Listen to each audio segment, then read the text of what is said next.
afternoon, everybody. I'm going to let everyone sit. That's fine. My name is Hilary Wolfe, and I serve as Group Managing Director at Northern Trust. Thank you for joining us for the 2025 edition of Expo Chicago. Northern is honored to once again serve as the presenting sponsor of Expo. On behalf of Northern Trust, I am delighted to welcome you to this afternoon's exchange stage discussion, Valuations of Non-Traditional Media, presented in partnership with Heritage Auctions. Today's conversation centers on the complexities of collecting and living with non-traditional and ephemeral forms of art, such as mail art, Fluxus, performance, correspondence, and artist archives.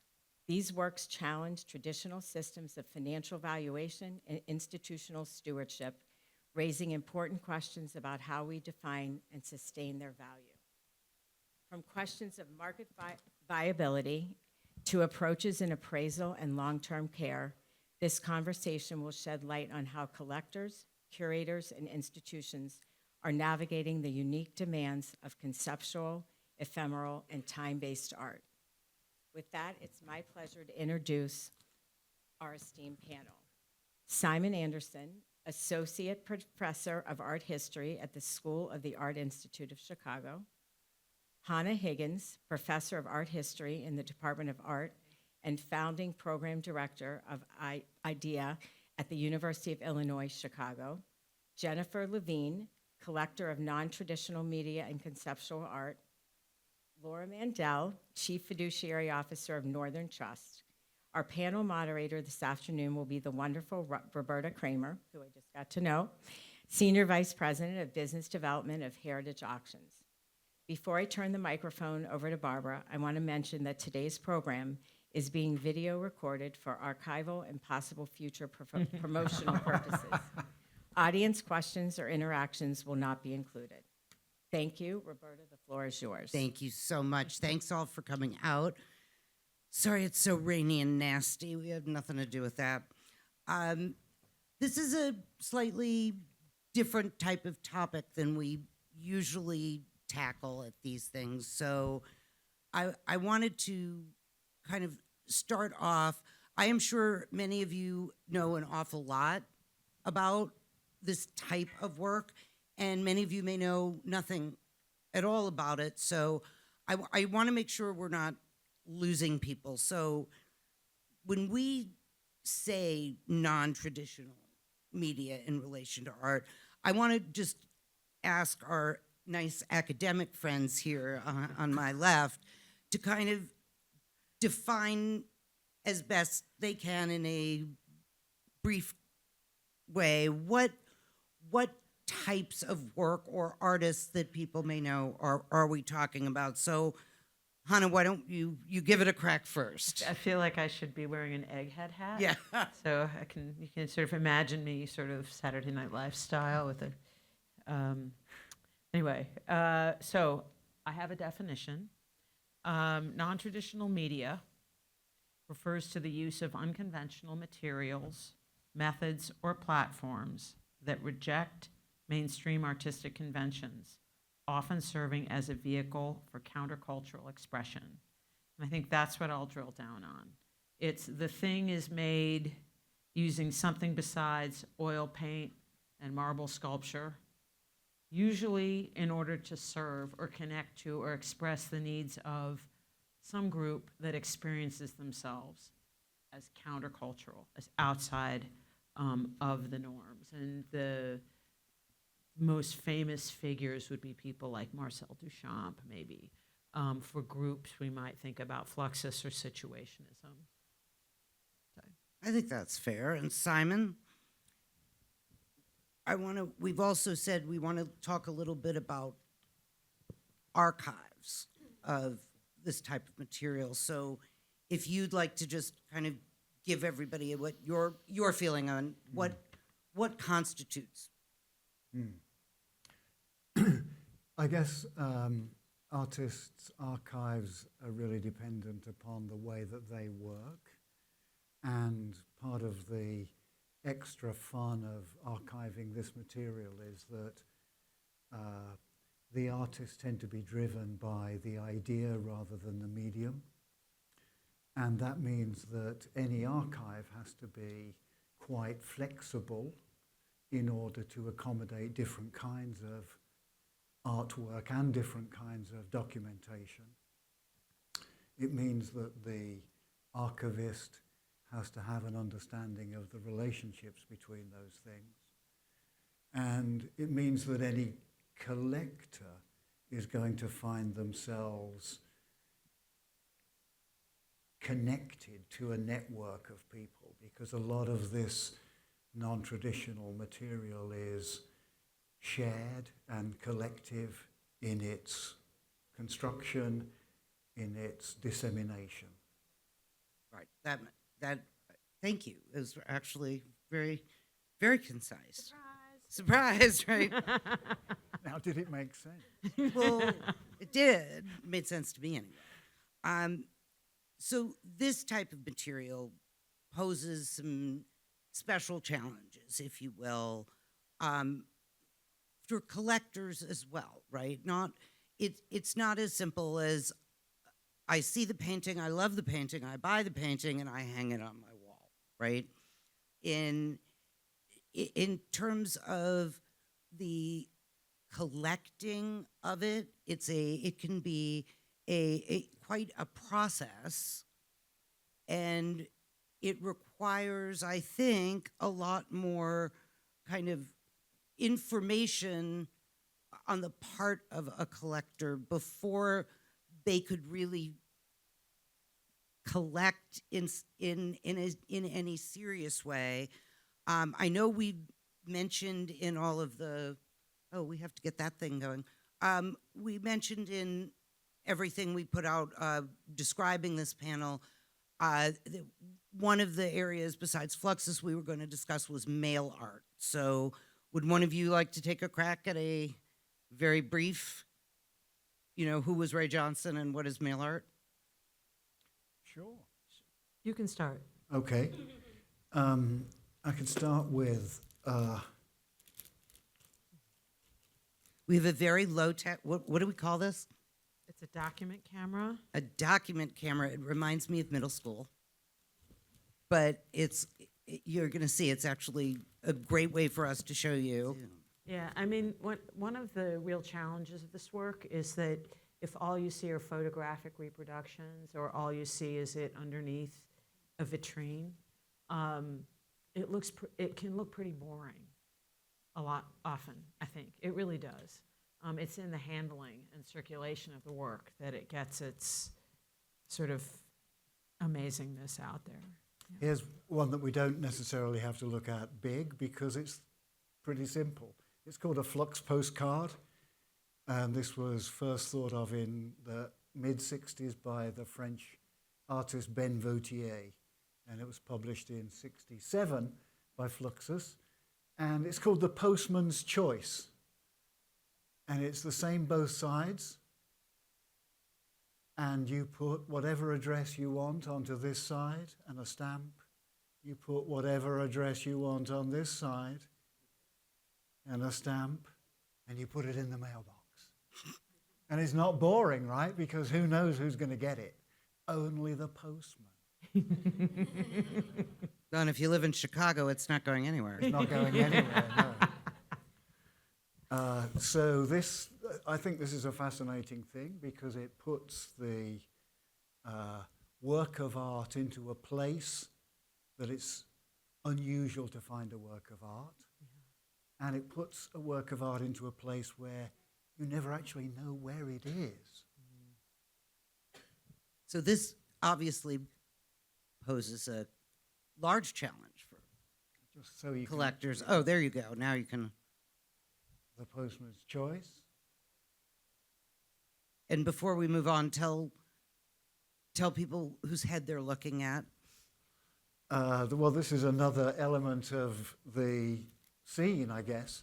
This is a photograph of George Maciunas, Lithuanian-American, who was prominent in the Fluxus idea.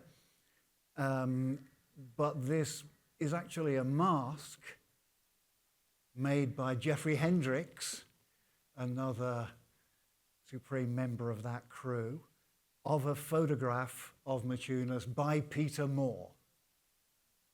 Now then, where's the work of art and who's responsible for it? Yeah? Is it the photographer? Is it the artist? Is it me? So these are the kinds of things, and I don't know if you can see it from here, but this is quite a used mask that's got signs of smoking. So Bad idea on a paper mask, by the way. yes, but it was the 90s. So what do you do with something like that? It's got a story behind it.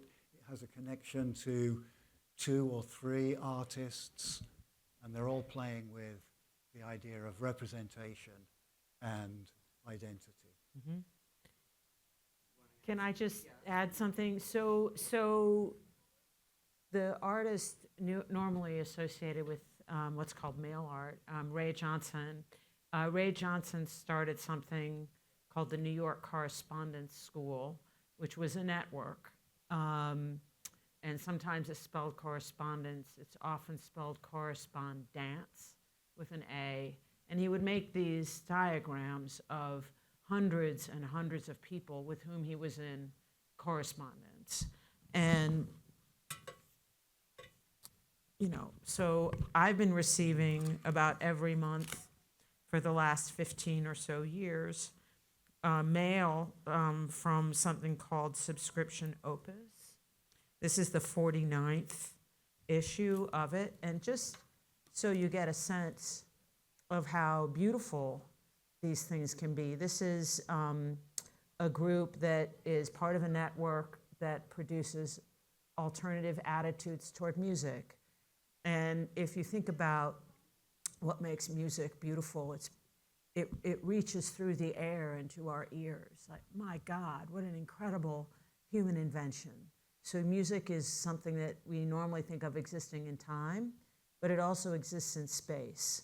So this is a mail art piece that I got from this group, and you can see here what it is it's actually layered space, and the musical notes would be played or imagined. You don't really even need to read music, although for a musician this is maybe even more beautiful. It has 4 or 5 authors. I have no idea who did what part of it. But this, I get this in the mail once a month or every 2 months, and have Amazing. for about 15 years. And every iteration is different. So, in terms of everyone I have several of them here. This is for someone who likes to think about alternative media. Like, this is a collectible thing, right? If someone wanted to, they could begin to assemble a collection of this. It's not expensive, and I think that's one of the aspects of the network that makes it so interesting, that getting started with alternative media may take you into the realm of people like Marcel Duchamp, wonderful work, very expensive, but it's also a place to start. If you're interested in a group of people, or you find an idea compelling, and they're connected to each other this way, then you can begin to assemble this. I will say people like Simon and myself, we have an awful lot of paper in our house. Yes. I will and a attest lot to of it this. is not, it's not archival. It falls apart. One of the, well, never mind. Oh, I'm going to tell my story because it's funny. But as a child, my father was friends with the Dadaist Hannah Höch, and I found myself in her studio one day. He wanted to publish a book by her, and I sat in the studio peeling apart these wonderful, broken down collages. They were in another room. They were in another room. I mean, can you imagine? But it is an aspect of alternative media that might happen, and that's part of its magic. Right. That's absolutely right. It becomes part of it. Now, this leads very nicely. Thank you for maybe Sorry for- inadvertently teeing up. So, Jen, your parents arguably amassed the greatest Duchamp. Yeah, amassed. They did. They amassed the an amazing and perhaps the most definitive Duchamp collection, which will be at the Hirshhorn and has been on exhibit at the Hirshhorn and has a fabulous catalog for those of you who are Duchamp fans. So Hannah obviously grew up contributing to the continuation of works of art like that. And I know you're a collector, but not necessarily of all conceptual things. Do you think that growing up with Duchamp, as it were, and others, influenced how you think of things like this? Are you attracted to mail art and other non-traditional media because of that, or in spite of? Should I say in spite of that? Is this on? Yes. I would say absolutely, because if your kind of building block is conceptual or, non-traditional, you never start at the place of that aggravating question of, is this art, right? So you don't have to waste time in that debate, in those discussions, in that space, and you can launch more into, what are they saying? What's going on here? Where does it fit in? How am I responding to it? You can have a much quicker relationship, I find, with the piece, and a different relationship than what somebody typically goes and approaches a piece and thinks about. I would say that's like all on the positive side to me. That's amazing when you build from that. On the negative side is if I find myself drawn to something that's more traditional and more, pretty, I have this very strong voice in my head saying, you're letting your retina play any role in this? What are you doing? What does your retina have to do with anything? And so it's, there's two people on my shoulder that are communicating as One of them wearing very funky glasses. Exactly. Yes. So I think that's absolutely very valid, right? We all grow up in different ways with different, but many, I would say the majority of us grew up with the need to first say, is it art? Or our parents going, is it art? Or hearing things like, oh, my 4-year-old, that kind of thing would do a better job. So it makes perfect sense that you're, growing up and yours allowed you to skip those steps entirely, whereas most of us come to conceptual and non-traditional things later. Maybe, but I also am just struck by Jennifer's comment, because Duchamp fully understood this as a problem and as a question, right? He made his last work was very much about visual experience and beauty and how to reconcile. It's a peephole in the Philadelphia Museum, and you look through and you see this kind of desiccated female nude in a beautiful landscape. And it's, I think, at some fundamental level, an effort to reconcile sort of normative thoughts about beauty with this very rigorous conceptual framework. you have to travel the journey. Yeah, you have to travel the journey to get there. But I also think encountering, there's bad conceptual art out there too. Things that maybe are trying too hard, or have skipped too many steps, or don't really understand the world in which they're operating. And I think, that's where notions like the human network really come in, because artists, when they are social with each other, very quickly understand kind of who's actually innovating and who's just sort of making something that's just kind of weird, or whatever. So that's something I think about a great deal. Also, I think it makes me maybe this background a little bit jaded. And yeah, I can understand that. Now, Simon, you and I have had some conversations about the challenge both collectors and museums and other institutions, libraries, etc., face in the preservation of this type of material, right? Because, as we said, it's a postcard. It's on an index card. It's, made of God knows what. And would you just chat for a moment about how we approach that? And I think even though I was going to bring this in later, I now would be a better time. So when we look at traditional media, if something's been heavily conserved or restored, right, broken and whatever, we have problems with that in a number of ways, including the valuation of that piece. Here in this realm, do we, if I have a flux kit and those were all, thank you Duchamp, ready-made items that went into that box in the first place, if one has been lost or damaged or the dog chewed it up and we replace it with something, is this good conservation? Is this okay? I mean, we can see in front of us right now that this material is fragile and it's a problem. So I've got another little example here. I can attach figures to this. This is an invitation to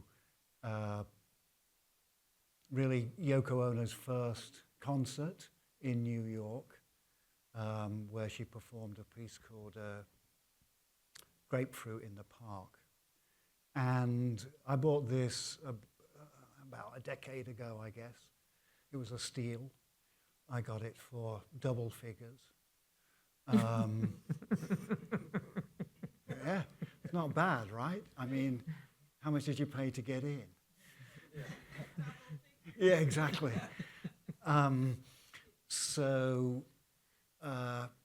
Anyway, I got it. I took it out the envelope and tore it in half, as you can see.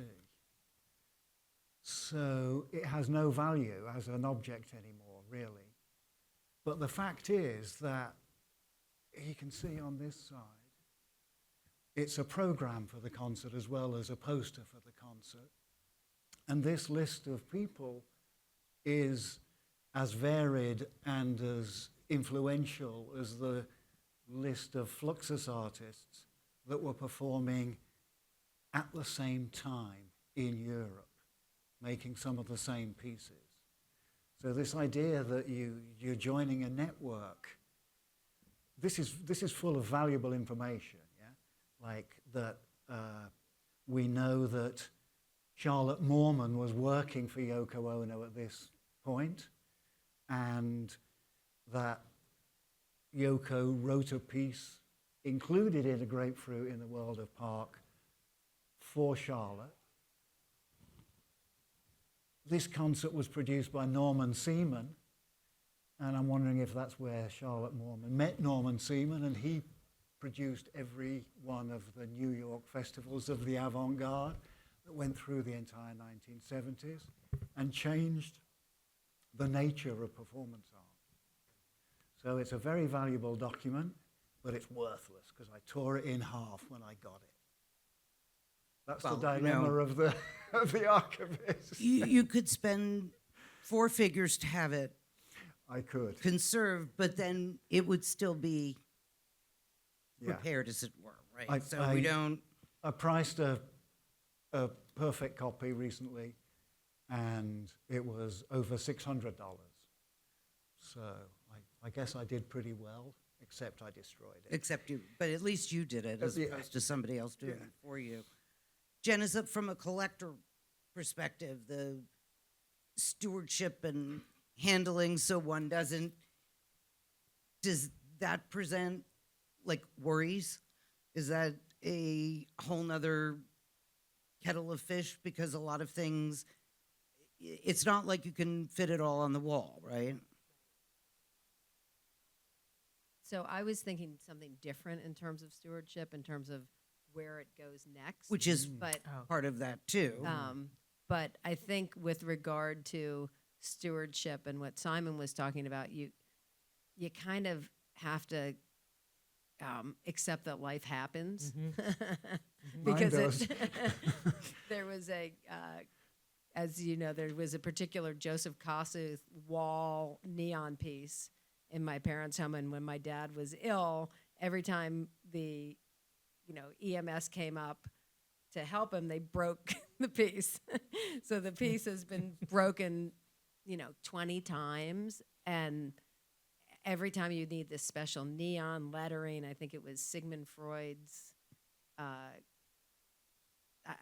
can't remember the exact some what it was, Freud but quote, I think. but the thing has been replaced more than its initial. It's so. What are you going to do if you love the piece? Then you love the piece, and it doesn't matter as the owner that it is a piece that has a lot of other pieces. It's still the same piece you fell in love with. And go ahead and talk about, because the other part of stewardship is we're only, you can't take it with you. So we're only here for, so what do you think about where does this go? Well, so I was thinking, and I was talking to my mom about the question of stewardship, which seemed like too lofty a word for her.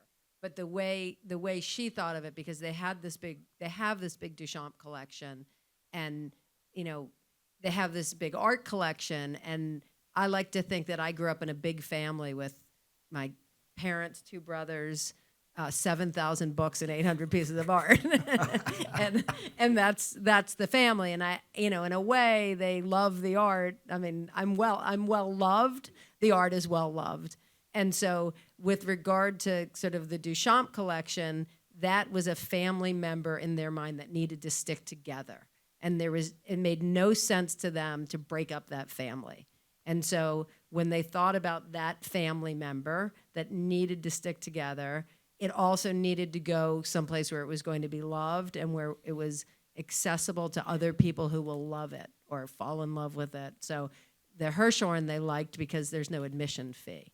And the DC museums in that At least Hirshhorn- today. At least today, right. So at the time they made the decision, it was to a place that would love it and make it available, and it would all stay together as a family. So that's how, in terms of that piece, they thought of stewardship. Yeah, and I think that's exactly right, and a kind of very logical path. I think we often see that people who think that way, but don't actually make that last step. Where? What house is big enough for that family, and will love it and show it. So we're always telling people who are in like an estate planning phase with their art that they really need to take those decisions and have these conversations. Laura, I'm sure yeah.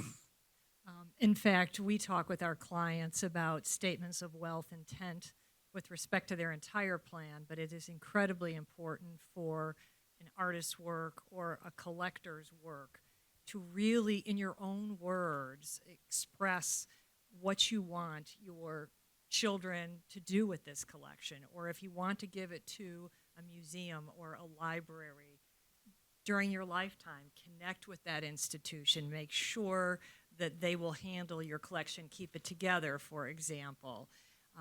In conversations recently with the Newberry Library around more conceptual art and ephemeral art, we were talking about the fact that the cost of preservation can often exceed the value of the piece.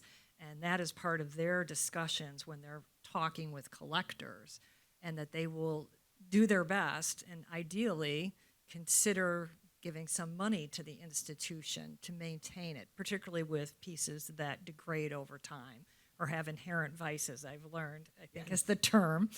So it's really about expressing that intent as a fiduciary.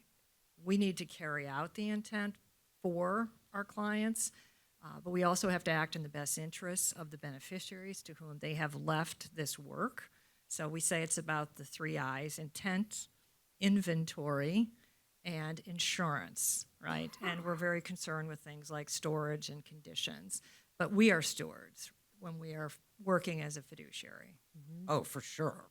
And I mean, no question about it. And it is true. This is an area, a lot of non-traditional things. I mean, not exclusively. There are certainly things that are quite valuable, you know, if we start talking about Duchamp and things like that. But much of this material doesn't have a huge monetary value. Right. And the cost of proper storage, conservation, et cetera, it's steep. Very specialized set of skills and all of that. So, and there's also a kind of non-traditional media that everybody probably has seen. I'm sure, I know there are pieces down on the floor, if you've already walked the floor of the fair, that are like, well, if for lack of an easier term, video. So we have some problems, right, with the equipment and what is, there you go, that, I remember those boxes. There's a 3/4-inch U-matic video cassette that you'd need $20,000 before you could ever watch it. And I made it, and I can tell you it wouldn't be worth it. But, you know, someone was making videos at that time, and some museums got this problem on their hands right now. Right, so, you know, let's, Yeah. especially Hannah and Simon, let's talk about this, you know, technological changes, dependence on certain technology in order for us to see the art as the artist intended. And of course, we all know that, like, you know, in the old days you would repair things, but now anything we don't, because it moves too fast, right? We just throw it out, and the TV's broken, you throw it out and buy another TV or computer or whatever it is. So a lot of these pieces are subject to some serious problems, like, can we ever see them again? Right. So I have a couple of thoughts. One thing I want to say, just responding to Jen's point of view idea, is like the Gilbert and Lila Silverman Fluxus collection at the Museum of Modern Art was started because Gil saw somebody selling art on the street on a blanket. And it became this massive collection of Fluxus and Fluxus ancillary work. When Gilbert and Lila donated their collection to the Museum of Modern Art, not only did they donate money to keep the work restored and to kind of deal with some of these issues, they also paid for 5 years of a curator to help integrate the collection into their system and strategy. And I'm sitting next to my dear friend Simon, whose doctoral dissertation was about his effort to catalog something called the Flux shoe in London at the Tate, and it was impossible. It couldn't be done given the norms of the time. So now with computers, we actually have the ability to produce records and things that simply couldn't be done on paper then. And yes, absolutely, you can't just give a truckload of paper to an organization. In terms of obsolescence of technology, which is kind of where this is going, obsolescence of technology is, for some artists, similar to ephemerality in materials. Like, they know it's going to go out of date, that it will become unusable, and that's part of what's interesting about it for them. And there are academic institutions that have these media archaeology labs. There's one at Boulder, I think there's one at the Art Institute, there's one at UC Dallas that's famous, where they actually keep old computers and eventually even those will break down. But there is a level of expertise dealing specifically with this problem. And for people who nerd out, like, this is an area of the arts that someone who loves old computers, old radios, decaying technology, this is your jam. Because you can involve yourself in both the art but also these questions. And it's fun to walk into these media archaeology labs. I mean, my mom is the Fluxus artist, Allison Knowles. She wrote one of the very first computer self-generating poems on Fortran. There's a curator in California who wanted to show the poem, but the poem in printout form is sort of its dead form. And with her studio, they actually got old dot matrix printers and reprogrammed that Fortran so that it's still running on Fortran, but in a way that a new computer can interface and then run it through dot matrix. And this is pig heaven for technology people. And people walk into the museum gallery and see this thing kicking out, you know, miles and miles of poetry, and just, it's a beautiful thing. And this is Do the they House still of use the Dust? paper? This is the House with of the- Dust, sorry, yeah. Do they still It has use the the holes. paper It with has the holes on in the them? paper and the gears, and so you know it's a kind of technological sublime that I think yes, it's expensive, and yes, it exceeds the value of the work, the market value of the work, but in a world that's so driven by technological innovation, being able to kind of grasp a moment and work to restore it is its own pleasure. And I think the people who get into that side of art, like the old videos, you know, all of it has that problem, but you can really get into it. Well, even the DVD. I mean, you know, there's a lot of video art.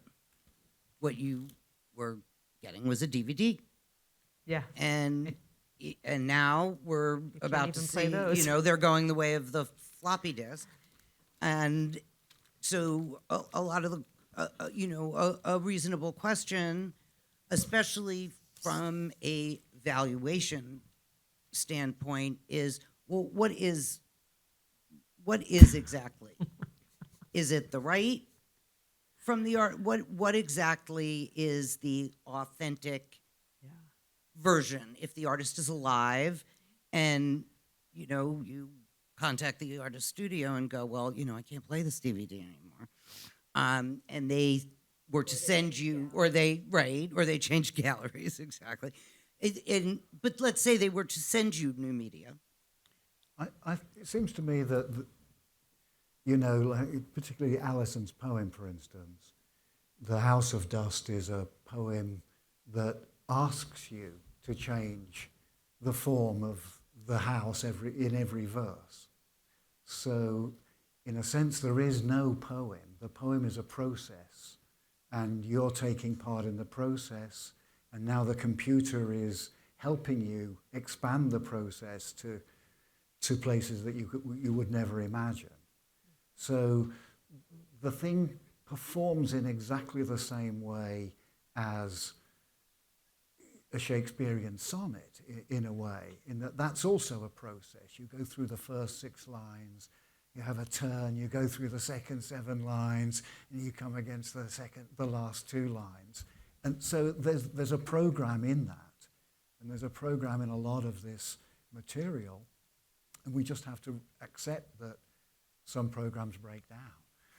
Some programs go on forever, and we can enjoy the difference between them. But we accept that they're programs, and we can use that as an idea for ourselves, that they provide a model, not just a program, I think. So we had promised that part of this conversation this afternoon would be to talk about the issues surrounding valuation.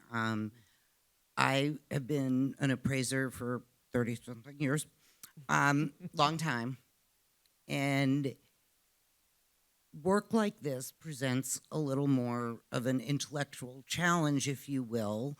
Not everybody who is an excellent appraiser of paintings, prints, drawings, and sculpture is comfortable in this area. Sometimes some things are simpler than others, but we want to, preparatory to that conversation, as Jen had mentioned, yes, she had a rather large family with a gazillion books and hundreds and hundreds of artworks. And so after your dad passed away a couple of years ago,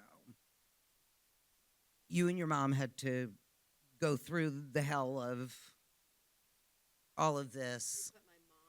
I did. Well, okay, you did it. You did it. You had to go through the hell of it. She was just around. But what would you say are the kind of lessons learned that, had you known then what you know now, before we talk about actual principles involved in value?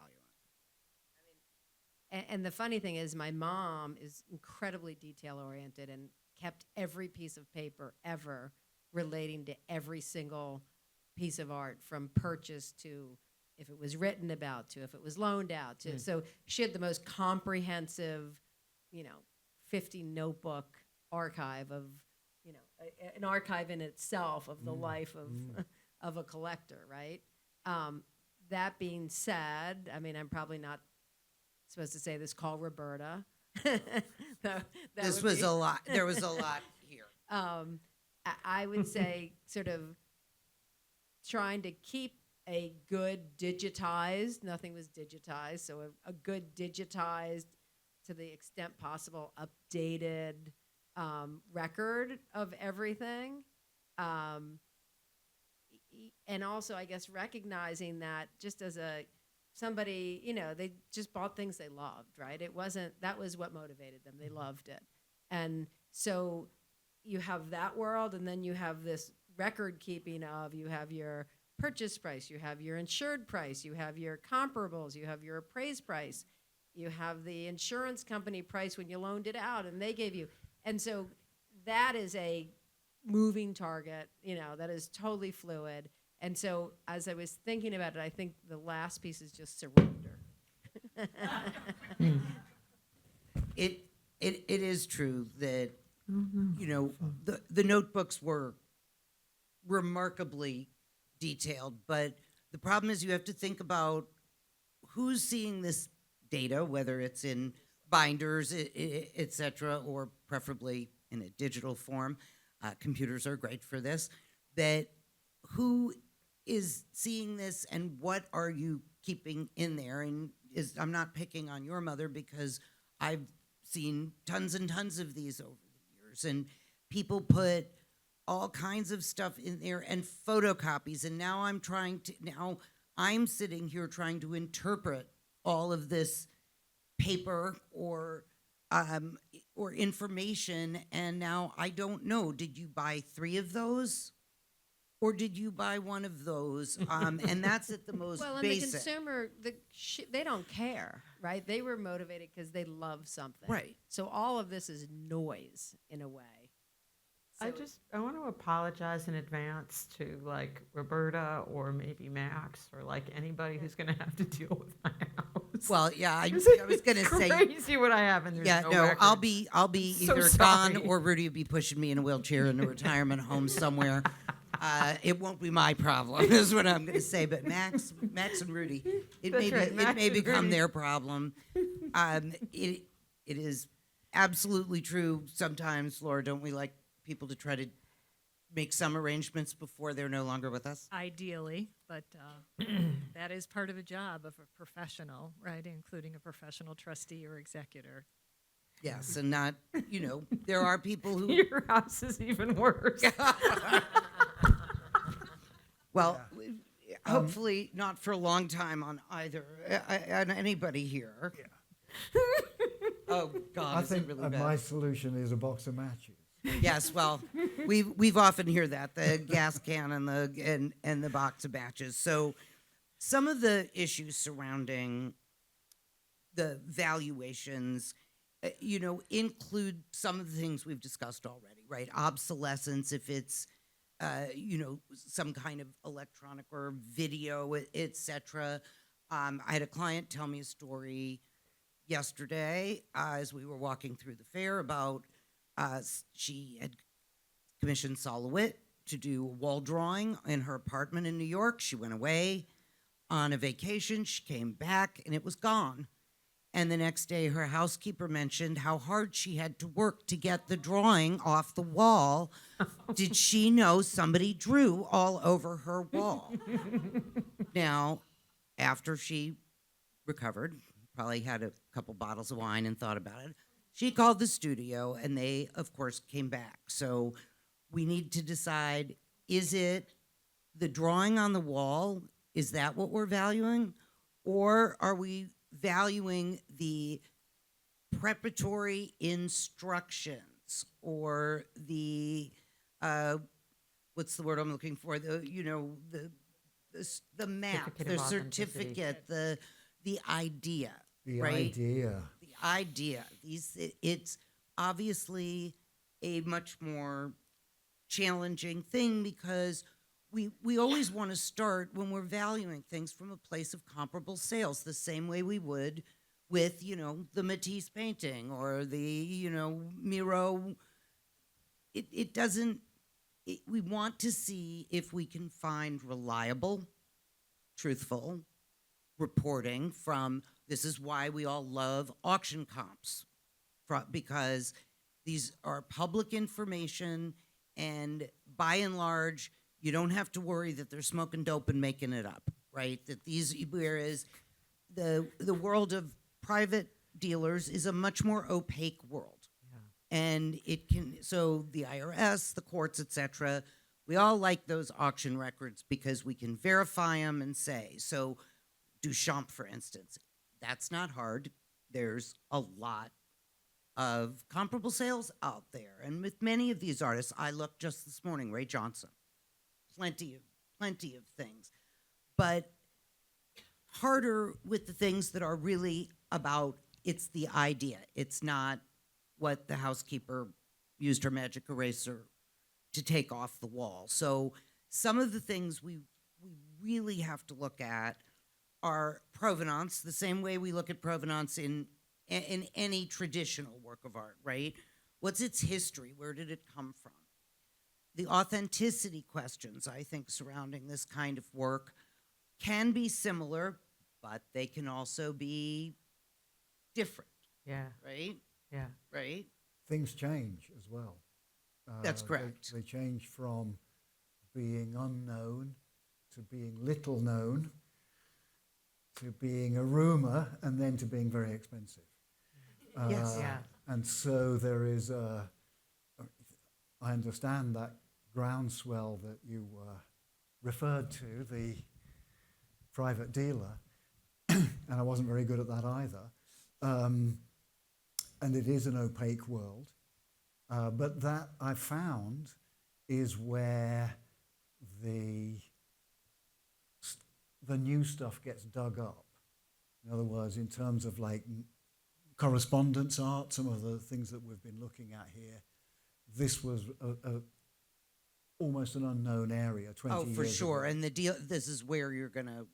And it's already happening absolutely now. find People are being resurrected, and their reputations are being cleaned up, shall we say?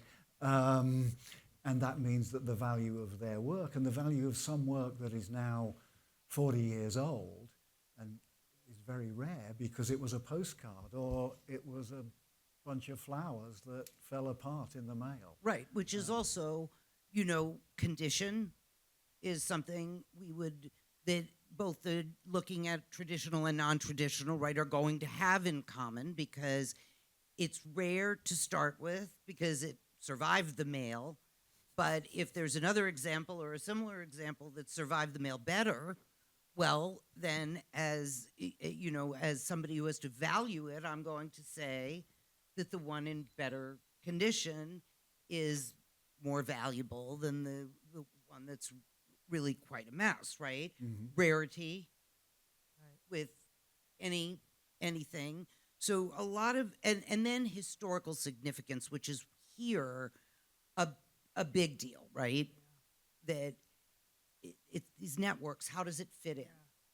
Can there's a really interesting question that I would want to sort of add in here too, which is if you are talking about something like performance art, whose authentic form is completely, like it disappears the moment it's made. Its point is its liveness. Then things like the photo documentation of it become the sort of stand-in for that original moment. And so there's already like a kind of intermedial or transmedial kind of trespass happening in just in the moment when that photograph is taken of the thing. And then another issue that happens a lot with performance art is whether the score or instruction is being properly executed. And so a lot of them, like I'm thinking of the example of Simone Forti, who's a Judson dancer, extremely important. She had the Golden Lion at Venice like 4 years ago or something, really important figure. And her instructions say things like walk across, or be a bear, Okay. these gestural instructions that, but, people just kind of lumping around and not really thinking about it much, don't do it the way she wants. Right. So she sold her entire oeuvre to the Museum of Modern Art, which can generate certificates of authenticity for specific performances as long as they've been properly trained by someone who's certified by her. So there's a whole kind of way that this line of thinking interacts with live art that I think is super interesting. I have no idea how that would play out in specifically in an auction market, but I can imagine, like I have a box of water yams there. I can imagine that scores might be a thing, and that Sure. there might be ways to kind of build, a complex assemblage of, say, photographs, scores, documents, And rights, other instructions. physical. Yeah, exactly. Other physical things that together actually begin to have some. I mean, I know your parents had they would have 5 versions of something as it was published. Every one of those is authentic. Yeah. Well, we'll be around. Thank you all, Simon, Jennifer, and Laura. Have the bravest